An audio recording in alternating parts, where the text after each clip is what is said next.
आंदोलन या ठिकाणी आज तुम्ही करत आहात राहुल गांधींच्या विरोधात?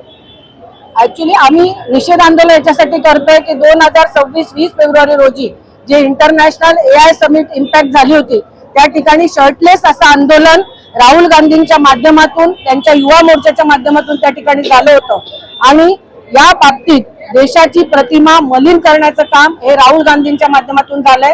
70-75 वर्ष जेव्हा ते राज्य करत होते त्यावेळेस देश कुठल्या ठिकाणी होता आणि आज मोदीजींच्या नेतृत्वात देश कुठल्या स्थितीत आहे या गोष्टीचा आपण नक्कीच विचार करायला पाहिजे। आणि जेव्हा देश विकासाच्या स्तरावर जातोय त्यामुळे मला असं वाटतं की ते त्यांचं डोकं जे आहे ते एकदम फिरलेलं आहे आणि त्यांना असं वाटतंय की आपण या माध्यमातून जे त्यांनी अर्धनग्न किंवा शर्टलेस असं आंदोलन केलेलं आहे त्या आंदोलनाचा आम्ही भारतीय जनता पार्टीच्या माध्यमातून निषेध करतो आणि राहुल गांधींनी जाहीरपणे माफी मागावी अशी आमची मागणी आहे।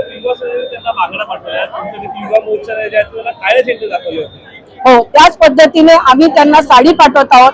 ज्या पद्धतीने त्यांनी बांगड्या पाठवल्या तसं आम्ही साडी पाठवतोय त्यांना आणि जसे त्यांनी काळे झेंडे पाठवले होते। परंतु भारतीय जनता पार्टीच्या माध्यमातून हे आंदोलन जोपर्यंत राहुल गांधी माफी मागणार नाही तर जास्तीत जास्त तीव्र असं आंदोलन छेडण्याचा आम्ही इशारा देतो।